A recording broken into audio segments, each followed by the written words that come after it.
کہ جو سرکار یہ قانون لانا چاہتی تھی کہ جو گنہگار ہوگا اسے الیکشن لڑنے کے حق سے محروم کیا جائے گا، ایسا بل لانے کا شور مچایا جا رہا تھا. ان کا کہنا کچھ اور ہے، کرنا کچھ اور ہے. آپ ان کے کل کے فیصلے سے اندازہ کر سکتے ہیں کہ سادھوی پرگیا سنگھ کو بھوپال سے انہوں نے امیدواری دی ہے.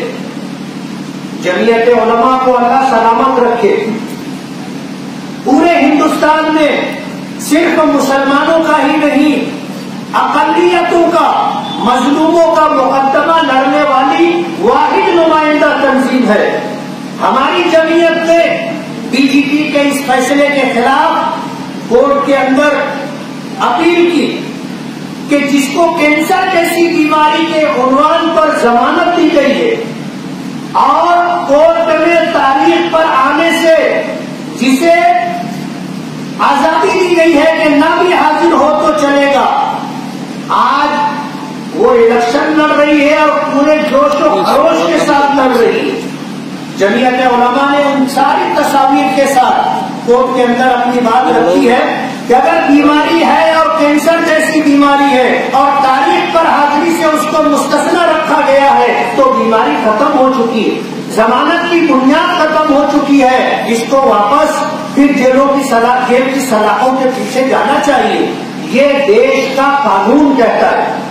ہم جذبات میں کہہ رہے ہیں ایسا نہیں، ہم اس لیے کہہ رہے ہیں کہ ہم مسلمان ہیں ایسا نہیں، بلکہ ہم اس لیے کہہ رہے ہیں کہ ہم ہندوستانی ہیں اور ہم اس لیے کہہ رہے ہیں کہ ہندوستان کا قانون، ہندوستان کے دستور نے ہمیں یہ حق دیا ہے.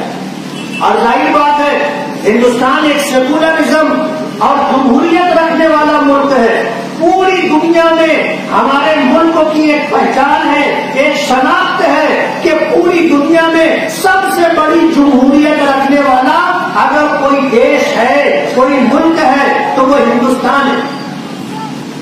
بی جے پی کے جو امیدواروں کی لسٹ ہے آپ اگر دیکھو گے تو اس میں 30% ایسے امیدوار ہیں جن کا تعلق ملک میں فرقہ وارانہ فسادات، بم دھماکوں اور قتل و غارت گری سے جڑا ہوا ہے.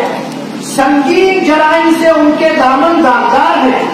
20% ایسے امیدوار ہیں جن پر لوٹ مار کا مقدمہ ہے، جن پر غبن کا، فراڈ کا مقدمہ ہے، بڑے بڑے گھوٹالوں میں جن کا نام جڑا ہوا ہے.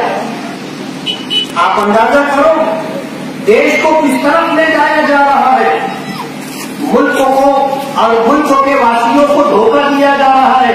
2014 کا الیکشن تھا، الیکشن کے موقع پر مدعوں پر الیکشن لڑا جاتا ہے. مودی نے کہا تھا کہ ہر غریب، ہر ہندوستانی کے کھاتے میں 15 لاکھ روپے آئیں گے. یاد ہے آپ کو؟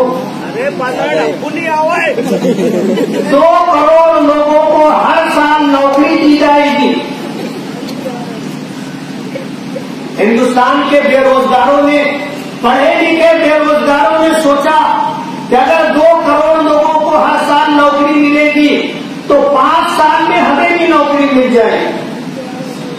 پورے دیش نے ان کی باتوں پر بھروسہ کیا تھا، لیکن ایک وعدہ بھی وفا نہیں ہوا اور دیش اور زیادہ بے روزگاری کا شکار ہو گیا. نہ کسی کے کھاتے میں 15 لاکھ روپے آئے اور نہ کسی بے روزگار کو روزگار ملا.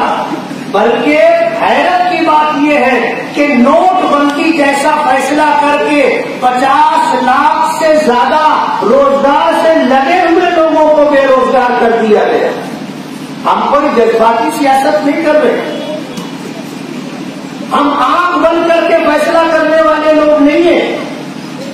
ہم نے آج جب اس بات کو محسوس کیا کہ اس ملک میں سیاسی عنوانوں پر، مدعوں پر الیکشن لڑنے کی بات نہیں ہے، آج تو نظریات کا الیکشن ہے.